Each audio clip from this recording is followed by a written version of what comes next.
Dan Rivera was not just another ghost hunter chasing shadows. He was one of the few paranormal investigators who dared to step into places even seasoned veterans refused to touch. But on a cold, rainy night in July 2025, Dan's story came to a sudden and terrifying end. His body was discovered inside a motel room in Connecticut, just days after he claimed to have completed his most dangerous investigation yet. A private session with the real Annabelle doll, the infamous artifact locked inside the Warren Occult Museum. Police say there was no sign of forced entry, no evidence of foul play, but what they found inside the room left seasoned officers speechless. And the last thing Dan posted online? A video titled, "She's Awake." Born in 1984 in Salem, Massachusetts, Dan was drawn to the supernatural from a young age. Growing up just miles from one of the most haunted towns in America, he said the spirits called to him. By the time he was 15, he had recorded EVP sessions in abandoned hospitals and graveyards. At 22, he founded Paranormal Truth Seekers, a team that would go on to investigate over 300 documented hauntings across the US and UK. But none of them prepared him for what would become his final chapter. In 2021, after years of private interviews and deep dives into occult history, Dan announced he had been granted something few were ever allowed: a solo overnight session with the Annabelle doll. Not in a crowded event, not behind glass. Alone, face to face. No cameras, no backup. Dan said he didn't fear the doll. He feared what was behind it. The Annabelle doll is no ordinary toy. To the untrained eye, she's just a raggedy cloth figure locked behind a wooden case with a cross above it. But for those who know the Warrens' history, she's a vessel. A cursed object so dangerous that even Ed and Lorraine Warren refused to touch her with bare hands. For decades, she sat locked away in the Warren Occult Museum in Monroe, Connecticut. Visitors weren't allowed within arm's reach. Only priests were allowed to open the case. But Dan Rivera had spent years building trust, and eventually, he was granted what no one else had been given: permission to spend a night alone, in the museum's basement, where Annabelle was stored. Dan entered with confidence, but when he emerged, he wasn't the same. He never publicly shared footage from that night. Instead, he uploaded a chilling 43-second clip on his private blog.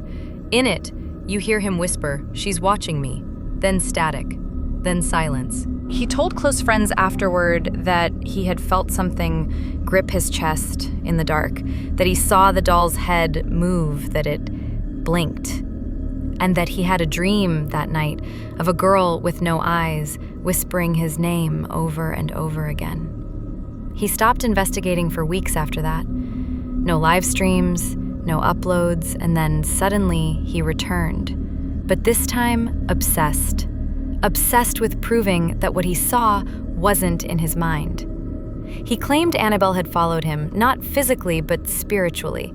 He said she was no longer locked in a case. She was in his dreams, in his room, in his life. Those who knew Dan personally say he changed after that night. Not slowly, immediately.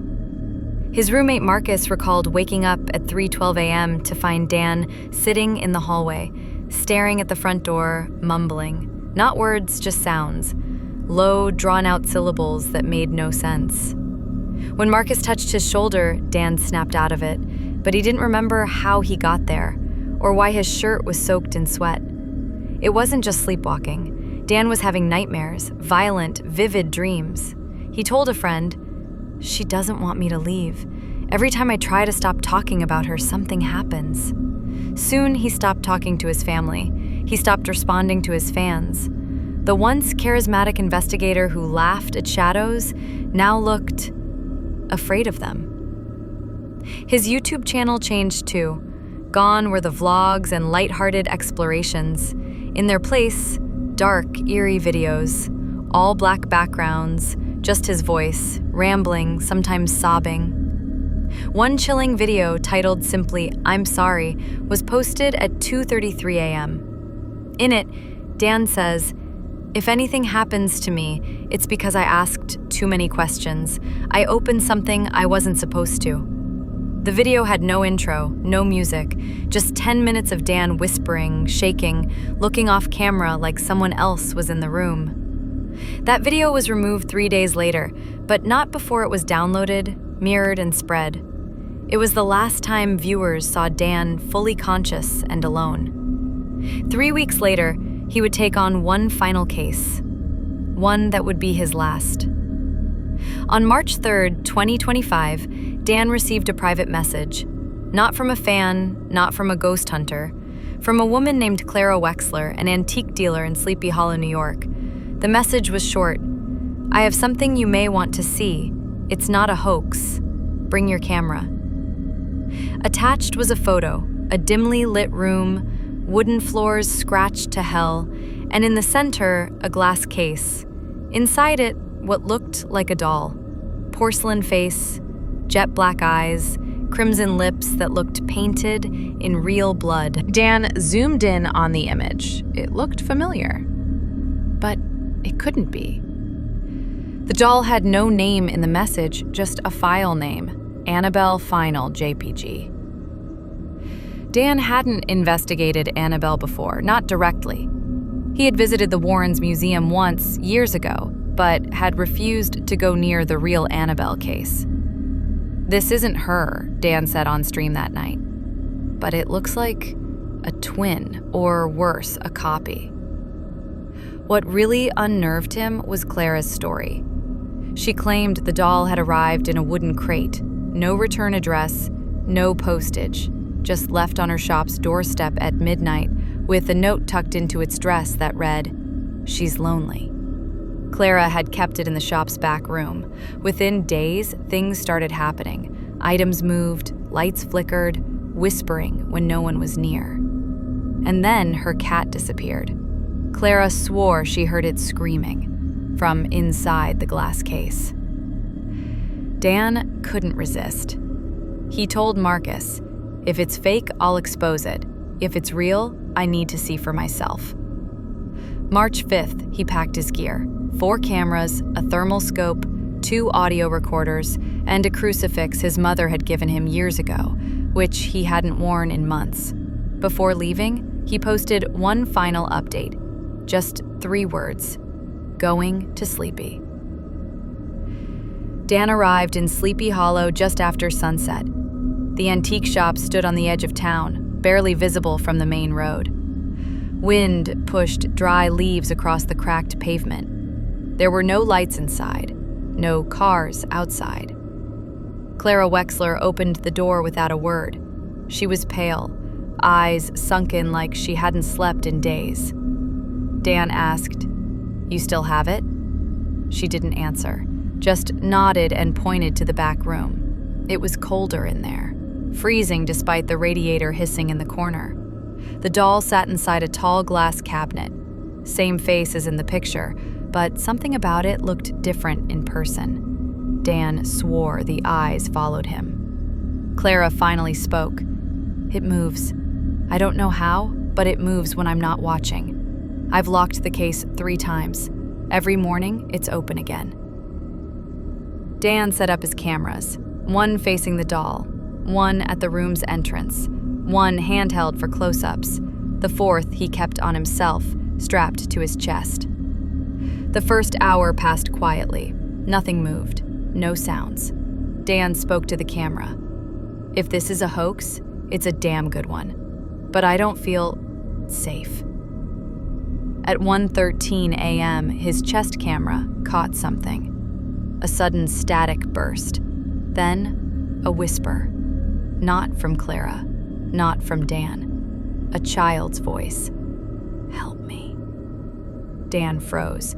He rewound the audio twice. It was real. He turned back toward the doll's case, and that's when he saw it. The glass door was slightly ajar. Clara had been in the front room. No one else was there. Dan slowly walked up to the case, heart pounding. He reached out, pushed the door closed, and locked it tight. 10 minutes later, it was open again. Dan stayed up the entire night. Clara went to bed around 3 a.m. exhausted and afraid. Dan kept his headphones on, replaying every audio channel, watching the feeds. At 3:46 a.m., something happened on camera 1. The doll's head moved. Slowly, deliberately. Just a few centimeters. But Dan saw it. The footage confirmed it. He stood up fast, heart racing, walked into the room, camera on. The cabinet door was open again. This time, the lock was broken, snapped clean in half, as if forced from the inside. Dan didn't touch it. He backed away and said aloud, "Whatever's in there, it's not just an object, it's intelligent." Morning came. Clara made coffee, hands trembling. "You saw it, didn't you?" Dan nodded. "Yeah, and it saw me back." They checked the room together. That's when Clara gasped. On the wooden floor, right in front of the cabinet, 3 deep scratches. Long, like claw marks. Fresh. Wood splintered at the edges. Dan took pictures, measured the marks. "These weren't here last night," he said. Clara was shaking now. "It wants out." They left the house around noon. Dan uploaded the footage to an encrypted drive. He called his assistant, Kayla, told her everything, then drove to a nearby motel. He didn't trust the doll to stay locked anymore. But even at the motel, Dan couldn't sleep. Around 2 a.m., he heard a knock at the door. He looked through the peephole. No one. Just an envelope on the ground. Inside were photos. Black and white, from the 1940s, of the same doll.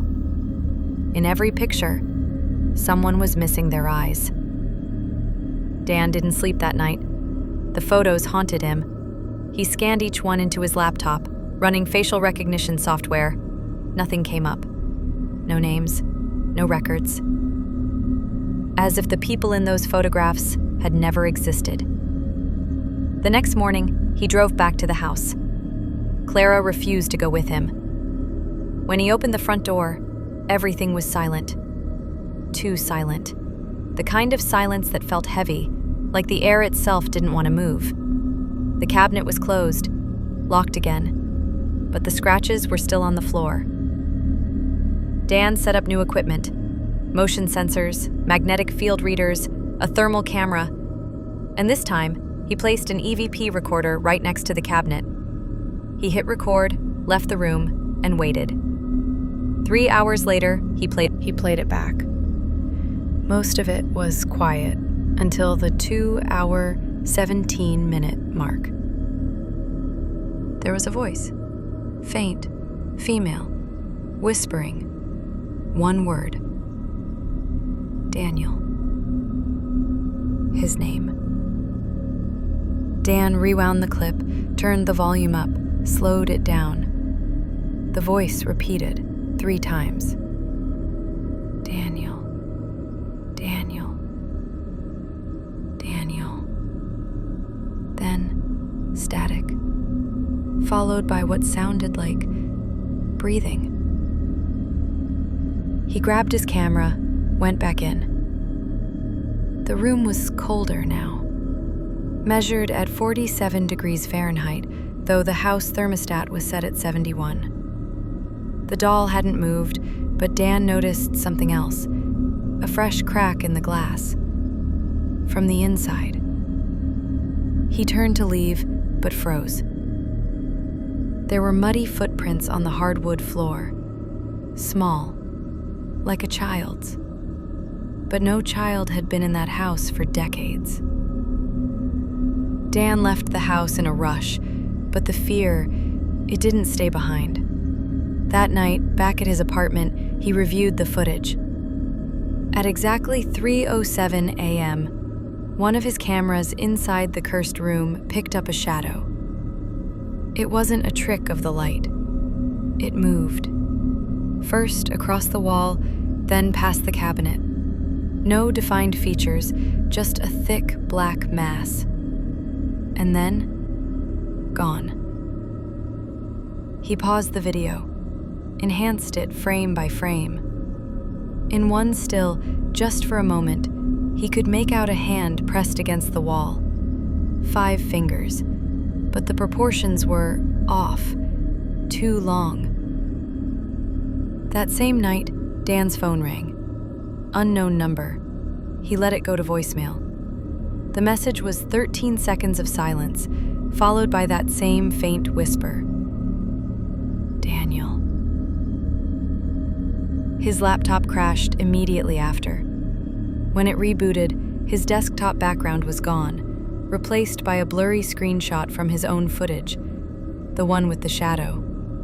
But Dan hadn't saved that frame. He stared at the screen, his hands shaking. Whatever he had disturbed in that house, it knew him now. It knew where he lived. The next morning, Clara called him.